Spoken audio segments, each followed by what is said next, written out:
Howdy gremlins, goblins, and beans, and welcome home! Today, I am so excited to film this video. It's a video that every photographer has on their channel, helping the new generation of photographers, and it's something that actually got me really into photography. And I am so honored and excited that I get to film one for you today. Wow! I have been taking pictures since I was 13. For 7 years, not professionally, but I've been taking pictures since I was 13. And this, right now in 2022, is my first what's in my camera bag video. So without further ado, let's see what's in my camera bag.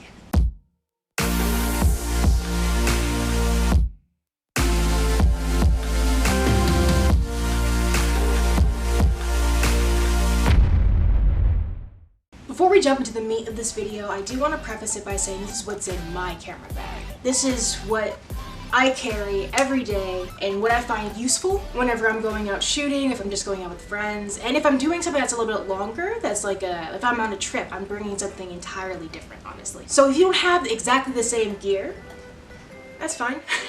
My camera bag is supposed to be catered towards my needs as a photographer and videographer. Everyone's camera bag is going to be different. That's why I love watching what's in my camera bag videos so much, because you get to learn so much about the photographer just by looking inside their backpack. It's insane. And there are different types of backpacks. I personally am actually going to get a new type of backpack eventually. So whether you have a backpack, your standard photography backpack, or maybe you might have a satchel, maybe you might have like a bit of more of a designer bag. You might just have, you know, that little case that we get when we first have our first cameras. Whatever it is, you do you. You do you. Honestly, your camera bag is supposed to be an expression of you. Thereby, it should be unique. What do I carry in my camera bag?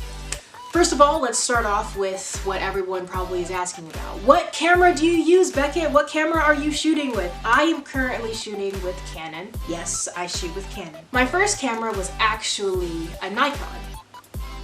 It's actually right, hang on. This right here actually was my first camera. I got it and I was like, I don't really want to shoot. I don't really like taking pictures and all of that. I used to hate Photoshop, but that's for a different video. So I didn't really get into it until I was 13, and when my mom saw a picture that I took, she got me this camera for Christmas. I didn't realize how important of a Christmas gift that was until much later. But I used to shoot with a Nikon, and I did not know how to use a camera at all. So I just hopped online just like you're doing now, and I decided to look for some photographers and videographers who could kind of help me out. Even though I wasn't really into videography, I was more into photography. The irony. So I started off with a Nikon, and then I switched to Canon. What happened? How did I change? How did I defect? Honestly, Peter McKinnon.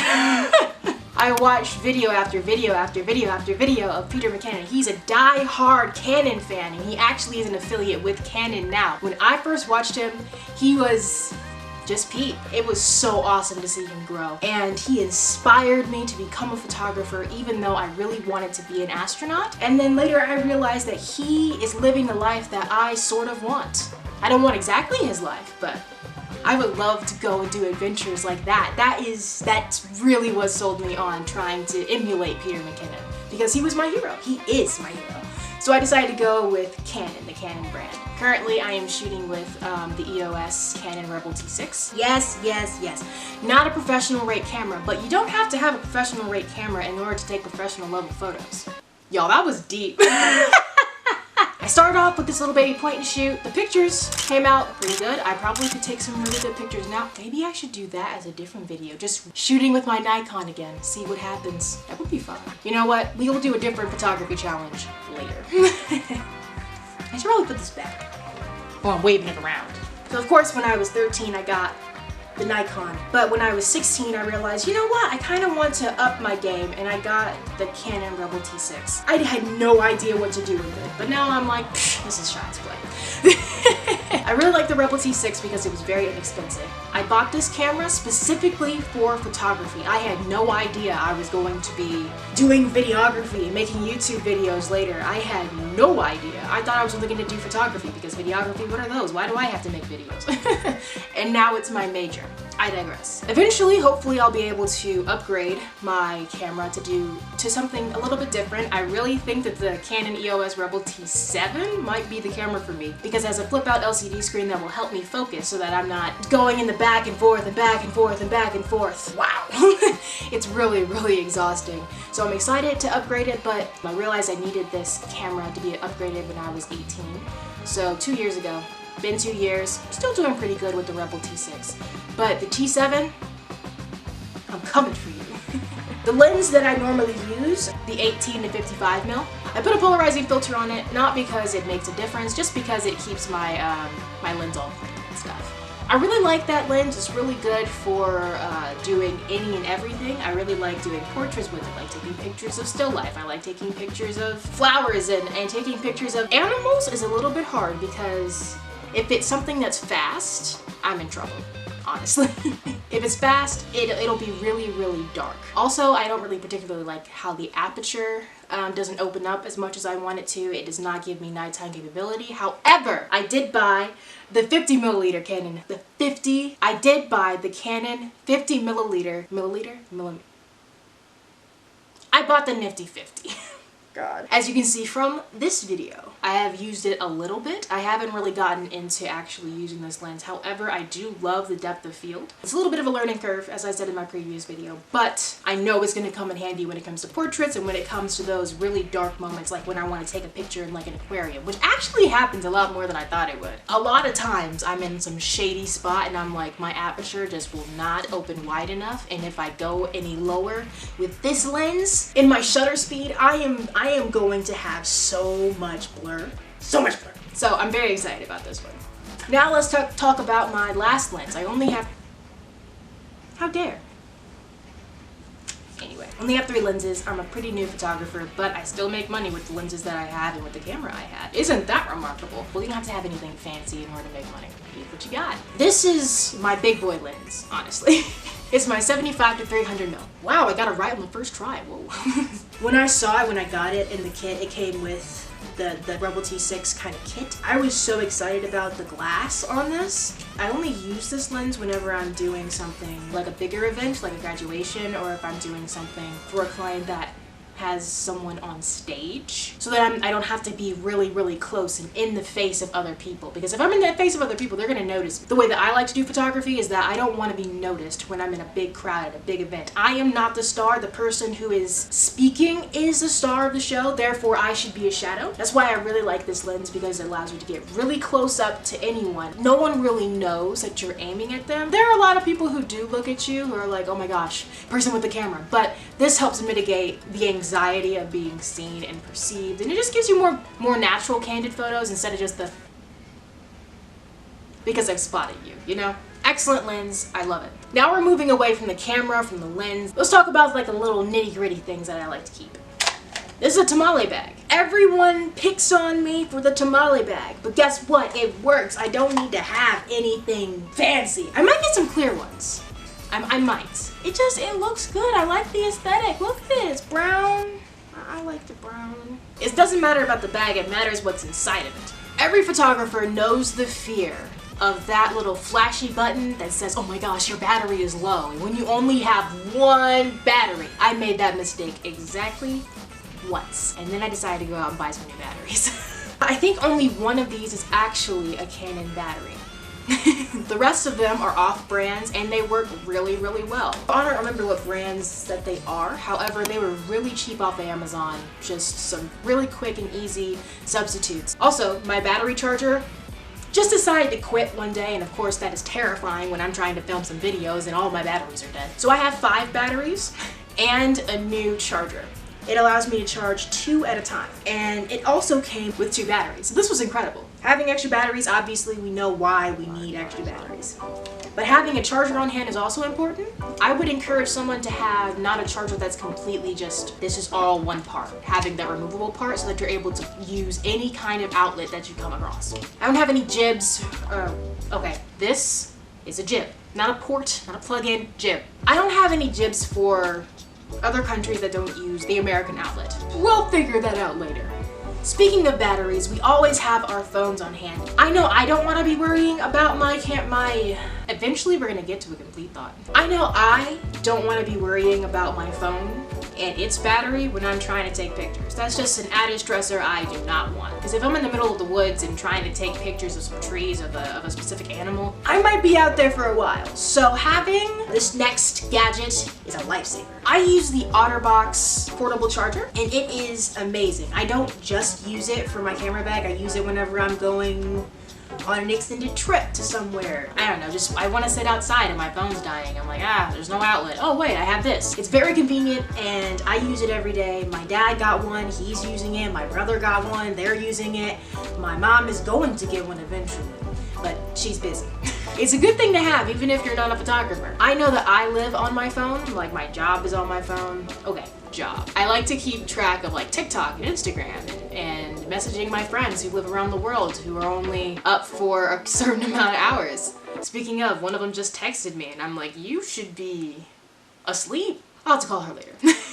Portable battery, must have if you're going to be taking pictures anywhere. And just a must have just around the house. Like if you have one of these, you always know where it is and you always keep it charged. It's wonderful.